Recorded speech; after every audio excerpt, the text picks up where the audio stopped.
Buenas noches, queridos hermanos. Una vez más estamos comunicándonos y esperamos que a través de estos medios se siga dando a conocer la voluntad de Dios a través de su santa palabra. Quiero decirles juntamente con mi esposa que deseamos que Dios siga manifestándose en nuestras vidas, en nuestro diario vivir, y bendecimos a Dios por la iglesia, por todo lo que se ha dado.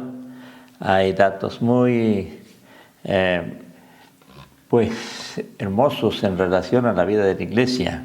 Tal vez en su oportunidad vamos a especificar lo que ahora estoy refiriendo, pero por ahora doy gracias a Dios porque estamos iniciando, y diríamos estamos iniciando bien este año, y más aún cuando nos alimentamos de la palabra de Dios.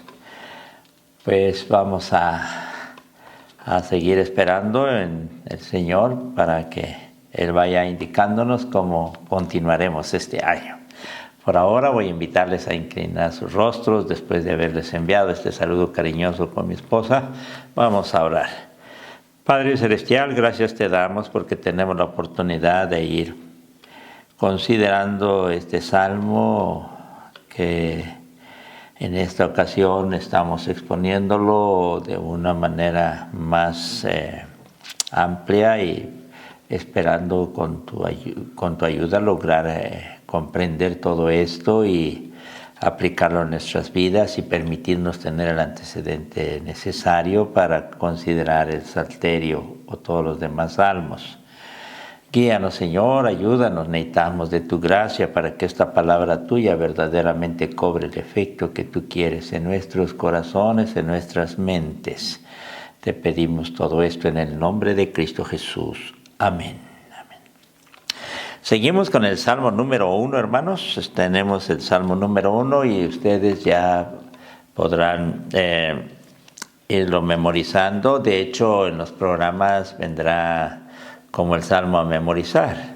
Pues son 6 versículos y esperamos que, de hecho ya algunos, yo entiendo que desde tiempo atrás ya lo saben de memoria.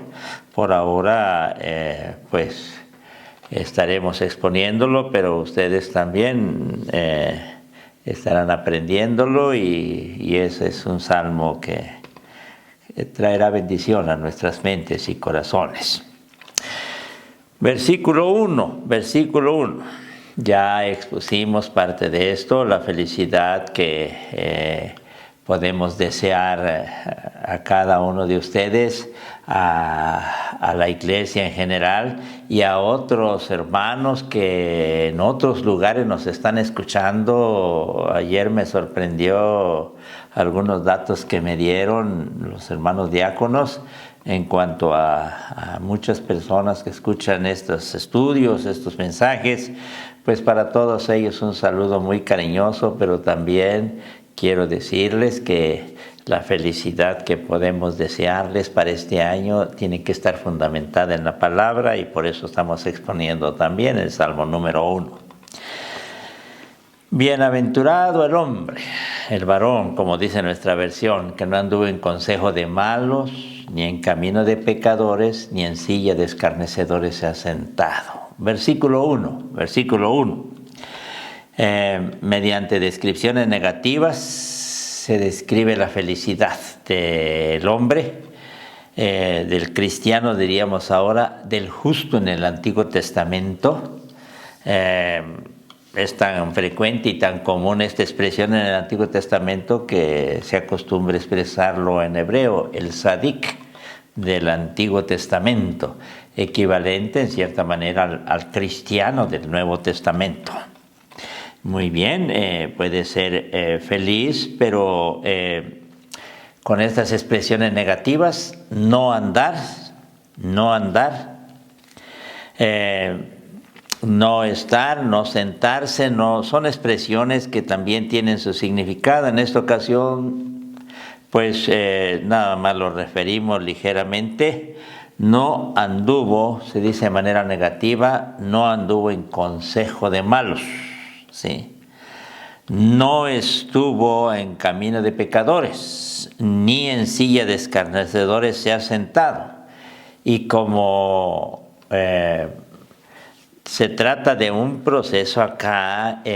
Algunos han considerado que cada expresión tiene pues una situación más delicada, más grave.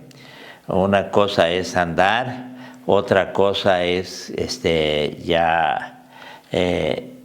caminar se entiende, un recorrido mayor, o sentarse, ya establecerse en un proceso de maldad. Y esto es lo que el Salmo está expresando acá de manera negativa. Pero vamos a hablar de las tres características de estos grupos y basándonos en las concepciones que tenían los israelitas también, escrito en hebreo, ustedes ya saben. Los malos, no anduvo en consejo de malos. Los malos, ¿quiénes son los malos? Bueno, la expresión hebrea es resha, que se agrega la expresión im para hacerla plural. Resha es el malo, pero los malos sería reshaim.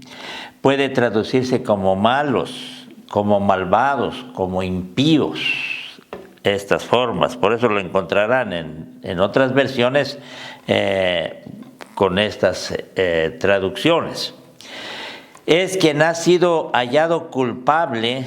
Noten ustedes, los malos son aquellos que han sido hallados culpables por no obedecer la voluntad de Dios revelada en la Torá. Vamos más adelante a ampliarnos en cuanto al concepto de Torá, ¿sí? Por ahora lo dejemos hasta ahí. Es el que ha sido excluido del santuario, y si lo ha sido es porque se ha hallado culpable de no obedecer la voluntad de Dios. Es el que ha sido excluido por el santuario, en el santuario o del santuario por una orden de un sacerdote, que era la forma como se daba esto.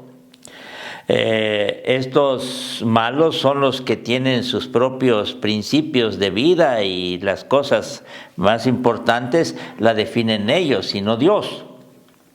Es alguien que, como se expresa aquí, ha sido hallado culpable de no obedecer la voluntad de Dios. ¿Está bien? No obedece la voluntad de Dios.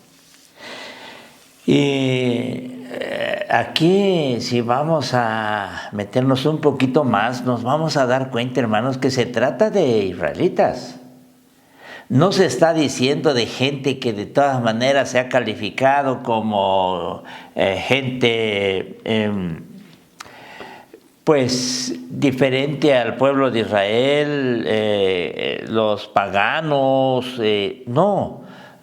Son personas que de alguna manera están participando como pueblo de Israel.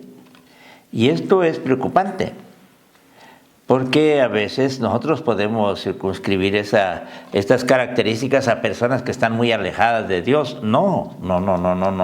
Son aquellas que debiendo hacer la voluntad de Dios no la hacen. Yo quiero decirles, hermanos, que es preocupante que hoy hablemos de hacer la voluntad de Dios cuando Dios indica algunas cosas y no nos parecen y creemos que es una exageración, pues no la hacemos. Ya va a haber otro concepto más adelante para confirmar esto. Bien, aquí son personas que pues ya se les ha hallado culpables de no hacer la voluntad de Dios. Personas que en lugar de vivir conforme a la voluntad de Dios tienen su manera de concebir la vida. Diríamos cristiana en este contexto. Y es muy triste, como les repito, que se pueda uno encontrar con personas que se dicen cristianas y en realidad no lo son en la práctica. Lo dicen, quieren participar, quieren convivir con la iglesia, pero no lo son, ya en la práctica no lo son. A eso se refiere los impíos, los malos. Segundo grupo, los pecadores, como traduce nuestra versión. Es interesante que esta palabra hebrea es hatá. En plural sería hataim. Siempre se traduce como pecadores, aún en las diferentes versiones. No hay otras acepciones que podamos incluirlas acá, de acuerdo a los especialistas. Por lo general siempre se traduce así: son los que han quebrantado expresa o abiertamente un mandamiento o una prohibición que Dios ha establecido. Y aquí ya va volviéndose más delicado. Allá eran personas que se hacían pasar como piadosas, como justas, como sadik, decíamos, pero en realidad no era así. Pero aquí no se trata de personas que se hacen pasar, no, personas que abiertamente se han ya descubierto como personas que están en pecado y que no han obedecido, más aún han quebrantado abiertamente delante de los demás. Son personas que no tienen problema para mostrarse como aquellos que no se sujetan a esto. En el primer grupo quizá encontremos un buen porcentaje de hipocresía. Tratan de mostrar que están bien y en realidad no. Pero en este grupo no. Este grupo es el que abiertamente se presenta delante de los demás como alguien que no hace la voluntad de Dios, pero expresamente quebranta los mandamientos, las prohibiciones, y no toma en cuenta a Dios. Así, la voluntad de Dios. ¿Son personas que han estado? Sí, son personas que han estado. Y es algo que ya se vuelve más delicado. El tercer grupo, después vamos a dar las aplicaciones correspondientes. Los escarnecedores. Aquí la palabra hebrea es laz o lazim. Se puede traducir también como burladores o cínicos. Es aquel a quien le gusta reunirse con otros semejantes a él y burlarse de Dios. A ver, aquellos que les gusta reunirse con otros que tienen conversaciones y donde pues se platican su forma de ser, el no obedecer a Dios, burlarse de las cuestiones que son sagradas, del culto, de la forma de adoración, del día del Señor, de aquellos que son consagrados y que buscan a Dios. Tienen términos, en la actualidad escuchamos algunos, como se dice ahora, estas personas que están buscando a Dios son puro templo, pura iglesia, y empiezan a reírse y a burlarse. Bueno, aquí encontramos a un grupo de personas que no solo hacen la voluntad de Dios, sino que lastiman, ofenden a los otros que quieren buscar a Dios, y al hacerlo están ofendiendo a Dios mismo. Este es un asunto que a veces no lo comprenden las personas, que al ofender o lastimar la dignidad de los que buscan a Dios, están ofendiendo a Dios. Aunque ellos digan, no, pero yo no me estoy dirigiendo a Dios. No, es que a Dios no le va a agradar esto. Y aquí encontramos un grupo, se dan cuenta cómo va siendo más grave la conducta de cada uno de estos. Ya aquí es algo que atenta contra la santidad divina también.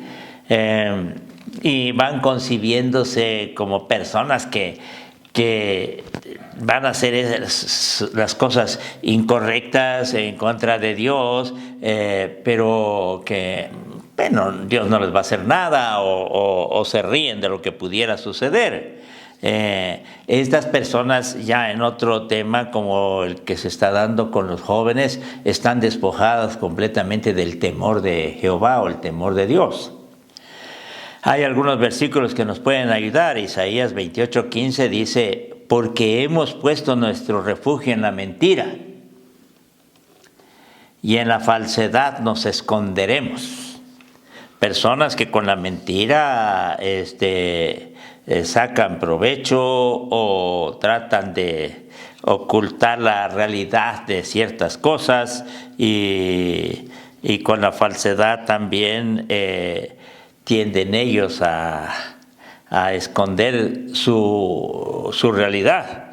Ahora, por demás de servir a Dios, dice Malaquías 3:14, ¿qué aprovecha que guardemos su ley y que andemos afligidos en presencia de Jehová de los ejércitos? Por demás de servir a Dios. ¿De qué tanto le va a servir a la gente? ¿De qué tanto le va a servir a la gente cuando está buscando a Dios, dicen ellos, cuando dedican su tiempo, su esfuerzo, sus hasta recursos y ¿de qué sirve eso? Ahora, esto es grave, hermanos, porque ya son personas que tienden entonces a desprestigiar la vida cristiana, la de la iglesia, a desprestigiar a Dios con sus hijos. Hay cuestiones que debemos tomar muy en cuenta nosotros y debemos ser sensibles para distinguir la clase de personas con las que estamos tratando, queridos hermanos. ¿Está bien? Bueno. Pero para tener una aplicación más allá del Antiguo Testamento, quisiera pedirles que ya se ha usado una cita bíblica en los programas, voy a volver a referirlo y primero me gustaría leer la de Tesalonicenses, Segunda Tesalonicenses, capítulo 3, versículo 6. Pero os ordenamos, hermanos, en el nombre de nuestro Señor Jesucristo, que os apartéis de todo hermano que ande desordenadamente, y no según las enseñanzas que recibisteis de nosotros. A ver, aquí San Pablo está expresando algo de lo que ya consideramos allá, pero quizá con más claridad todavía. Porque está hablando de hermanos. Y la indicación de parte de Dios en labios de San Pablo es esta, hermanos. Vuelvo a leerlo. Pero os ordenamos, no, si les parece bien, hermanos, o ustedes tengan cuidado, no, es una ordenanza así, clara y directa, pero os ordenamos, hermanos, y lo hacen en el nombre de nuestro Señor Jesucristo, Pablo y los que le acompañan, porque está en plural, que os apartéis de todo hermano que ande desordenadamente y no según las enseñanzas que recibisteis de nosotros.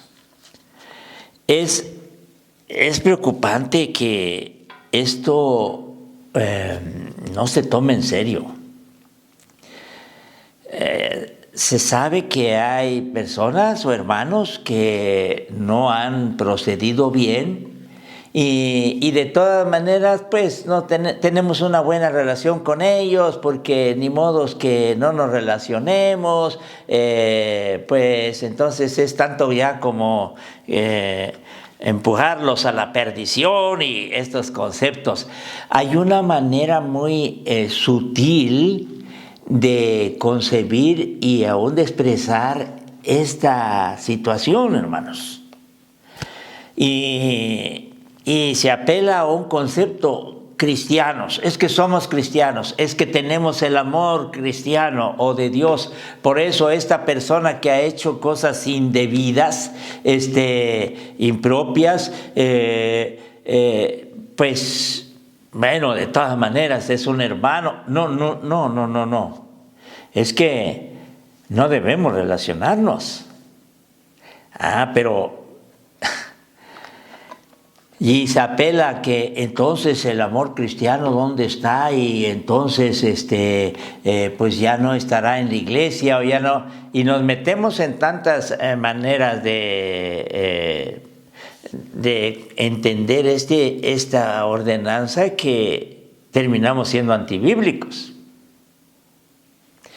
Y con eso se nos está diciendo de parte de Dios, y lo voy a parafrasear de esta manera. Dios dice: yo les autorizo a ustedes no tener nada que ver con alguien que diciéndose hermano está procediendo de manera contraria a mi voluntad, va a decir Dios. Y hoy pareciera ser que no sucede esto. Hay cuestiones que de veras preocupan, hermanos, y esperamos que Dios nos ayude con esta exposición. Pero voy a recurrir a la cita de 2 Corintios. Es una cita que ya se leyó. Esta cita tiene más versículos y hace referencia en cierta forma a este grupo de personas, pero también a nosotros. No os unáis en yugo desigual con los incrédulos, porque ¿qué compañerismo tiene la justicia con la injusticia? ¿Y qué comunión la luz con las tinieblas? ¿Y qué concordia Cristo con Belial? ¿O qué parte el creyente con el incrédulo? ¿Y qué acuerdo hay entre el templo de Dios y los ídolos? Y en los 2 versículos primeros, hermanos, esto ya con la luz del Nuevo Testamento vamos teniendo una comprensión en el Nuevo Testamento de lo que se está diciendo en el Salmo número 1 y en el versículo 1. No os unáis en yugo desigual con los incrédulos. Esto se acostumbra a decir para los muchachos que tienen una novia que no es creyente o la muchacha que tiene un novio que no es creyente y se le dice: no os unáis con ellos, no hay que casarse con los incrédulos. Una hermana aquí en Berriozábal le decía era muy linda, ya falleció, muy linda, una hermana cristiana, decía: a ver, hijitos, yo voy a estar pendiente. Ustedes como jovencitos, cuando ya vayan a tener alguna noviecita, mucho cuidado con las filisteas, dice ella. Bueno, era su forma de decir. Claro que le incluye, pero el riesgo es que lo dejemos hasta ahí nada más. No, hermanos, no es para los jovencitos nada más, es para todos nosotros. Y no se refiere nada más a una relación de noviazgo, no, se refiere a una relación que se está teniendo con esta clase de personas. Los incrédulos, sí. Ahora, ¿qué compañerismo hay con un incrédulo y un creyente?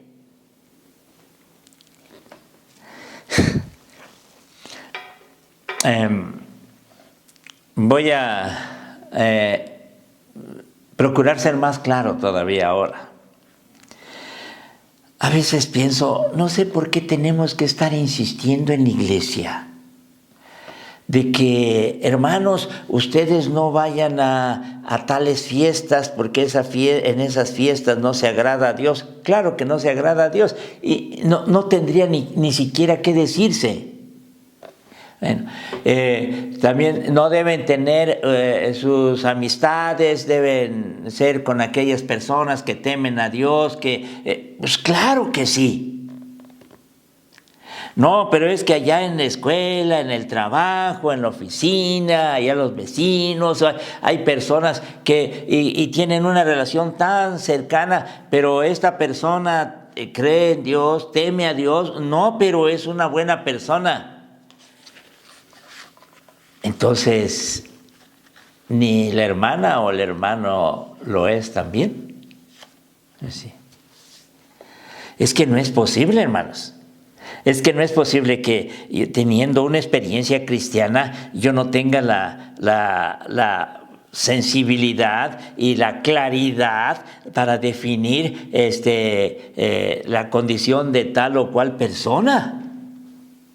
¿Y cómo es posible que me lleve mejor con los que no temen a Dios que con los que temen a Dios? No, pero es que en la iglesia hay determinadas personas que son... El participar con personas que en realidad están muy lejos de temer a Dios. Lo expresan con su manera de hablar. Y algunos hasta celebran sus groserías, sus palabras obscenas, sus chistes colorados y a veces con una sonrisita media disimulada y se agachan. ¡Qué ridículo! Hace aquel que tratando de condescender con aquellos que no temen a Dios, para que no los rechacen o para que sigan estando con ellos, pues tratan de esa manera. ¡Qué hipócritas! Y me permiten decirle, hermanos, algo, y lo digo a veces con un dolor en el corazón. No se engañen, es que son igual que ellos, nada más chapados de una religiosidad. Ahora, si yo voy a participar de esos convivios, de esas fiestas, ahora la pandemia está evitando eso, y aún en la pandemia algunos, ¿qué tengo yo que hacer con gente que no teme a Dios? ¿Qué tengo yo que hacer con gente que tiene un vocabulario que definitivamente no tiene que ver con la forma de hablar de un cristiano? Ya no digamos otras prácticas, otras cosas que hacen ellos o ellas. No, pero es que es mi amigo. Es que en realidad, como les dije, me temo que ninguno es. Para los cristianos está muy clara la línea, está muy bien trazada de parte de Dios. No se junten con ellos, no anden con ellos. ¿Qué tienen que hacer con gente que no teme a Dios? No, pero es que son compañeros de trabajo. Bueno, en una relación de trabajo, pues lo hemos tenido y no lo ignoramos. Somos respetuosos y responsables también en el trabajo y no vamos a permitir que digan algo, pero eso no nos obliga a tener que participar de esto y de aquello.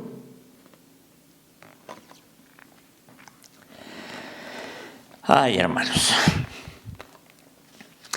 Pero tristemente esta convivencia con la gente que no es temerosa de Dios es un tanto común y a veces, si no, cada vez más numerosa. Y aquí es donde yo no entiendo, hermanos. Hay una frontera que no debemos pasar. Y no estamos diciendo que vamos a tener una actitud impropia con ellos, no, con respeto a tratarlo, pero convivir con ellos. No, hermanos, no, definitivamente no. Porque ¿qué compañerismo tiene la justicia con la injusticia? Porque se está hablando del creyente como justo. ¿Y qué comunión la luz con las tinieblas? Vosotros sois la luz del mundo, dice el Señor Jesús. ¿Y qué comunión hay con las tinieblas? Ninguna comunión. ¿Y qué concordia Cristo con el diablo, con Belial? Y es muy claro, aquí también San Pablo, hermanos. ¿O qué parte el creyente con el incrédulo? Y luego hay algo que debiera preocuparnos más todavía, porque ahí se está expresando la concepción que Dios tiene de nosotros. Y más nos vale apropiarnos de esa concepción. ¿Y qué acuerdo entre el templo de Dios y los ídolos? Porque vosotros sois el templo del Dios viviente. ¿Quiénes? ¿Nosotros, los cristianos? Sí, así dice Dios. Y vaya gran responsabilidad que nos corresponde. He ahí la razón del por qué se debe ser tan claro en esto. Porque vosotros sois el templo del Dios viviente. Como Dios dijo, habitaré y andaré entre ellos y seré su Dios y ellos serán mi pueblo. Por lo cual salid de en medio de ellos y apartaos, dice el Señor, y no toquéis lo inmundo. Y yo os recibiré, y seré para vosotros Padre, seré para vosotros por Padre, y vosotros me seréis hijos e hijas, dice el Señor Dios Todopoderoso.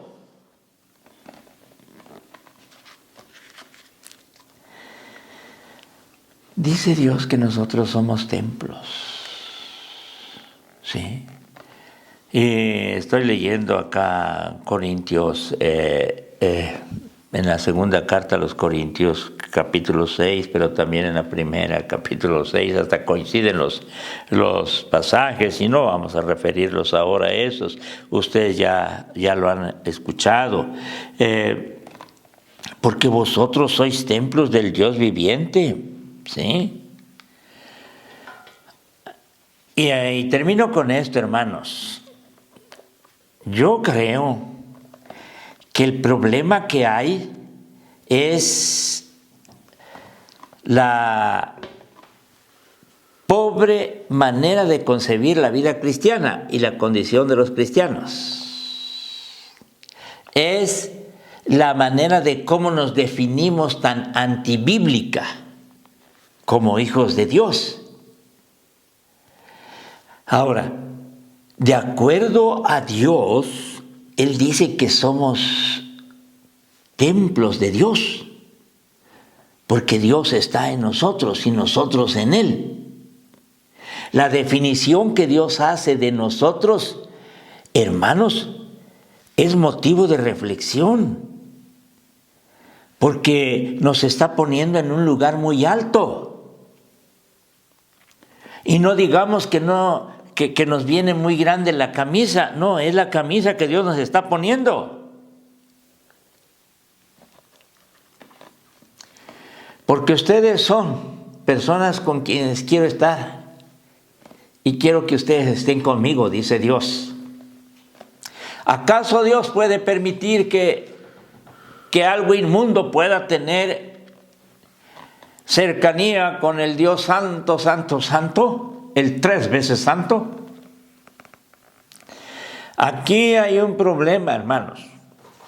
Lo que se expresa ya en el Salmo 1, donde se dice, no anden con ellos y con ellos y con ellos. Y lo que se va a expresar ya con más amplitud en el Nuevo Testamento, en otras porciones, no leímos otras más, ahí las hay. Vamos a encontrar nosotros, hermanos, la concepción que Dios tiene de nosotros. Una concepción que debiéramos apropiárnosla, pero con ello también debiéramos revisar muy bien nuestra relación con las demás personas. ¿Y qué tanto interés hay de definir nuestra relación con las demás personas? Es que nuestra condición la estamos demostrando de acuerdo a las personas con que estamos tratando, conviviendo y participando de sus cosas.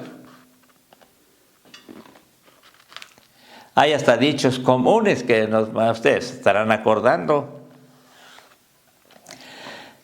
Es que es muy riesgoso. Es que es desagradable a Dios. Es que Dios sabe que esa convivencia va a dañar nuestra relación con Él. Es que Dios ya no estará con nosotros ni nosotros con Él. Es que a veces se ve pues sin importancia, de manera muy ligera. Es muy grave. No es juego. No es algo que, bueno, lo hago, pero ya, que no pasó. No, es que a Dios no le agrada. ¿No le parece a Dios? Porque si Dios está con nosotros, ¿cómo pretendemos que Dios esté en esa relación donde hay personas que le ofenden, que desagradan, que no quieren hacer su voluntad, que hablan y actúan de formas tan desagradables para Dios? ¿Qué tenemos que hacer con ellos? Pero es que son conocidos, son personas, son familiares.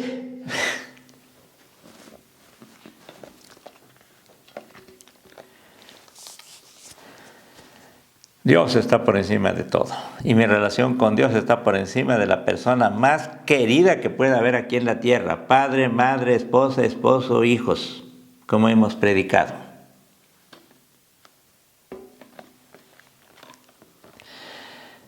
Dichoso aquel que cuida esto.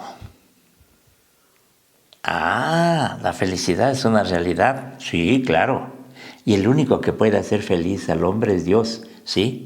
Cuando Dios está con nosotros, pero Dios dice, pero yo no quiero que estés con estas personas. No terminamos el Salmo, vamos avanzando. Les invito, hermanos, a que oremos, pero que oremos sabiendo que estamos delante de Dios. Que oremos sabiendo que nuestras palabras se dirigen a nuestro Padre Celestial. Oremos sabiendo que si tenemos esta relación tan hermosa es porque hemos sido comprados con sangre. Sabiendo que Dios ha querido apartarnos y hacernos de su pueblo. Su pueblo. Pero su pueblo no tiene que ver, sus hijos no tienen que ver con otras personas en cuanto a su manera de proceder o relacionarse con ellas. Dios es celoso. Nos quiere a nosotros. Y quiere que sigamos con Él. Dios nos ayude para darnos cuenta, para cuidar eso y marcar la distancia que corresponde, hermanos. Y eso es tarea ya de ustedes, tarea nuestra. Padre Celestial, bendito seas. Señor, solo tú puedes hacer feliz al hombre y tú das las indicaciones precisas para eso, pero el gran problema es que no se tome en serio lo que tú nos dices y así empezaremos muy mal el año. Permítenos, Señor, guardar una distancia que tú has establecido en relación a aquellos que no te conocen, que no quieren saber de ti o que sus formas de ser son desagradables, claramente desagradables. Permite, Padre Eterno, que podamos este año cuidar de una manera muy especial nuestra relación con aquellos que no te temen.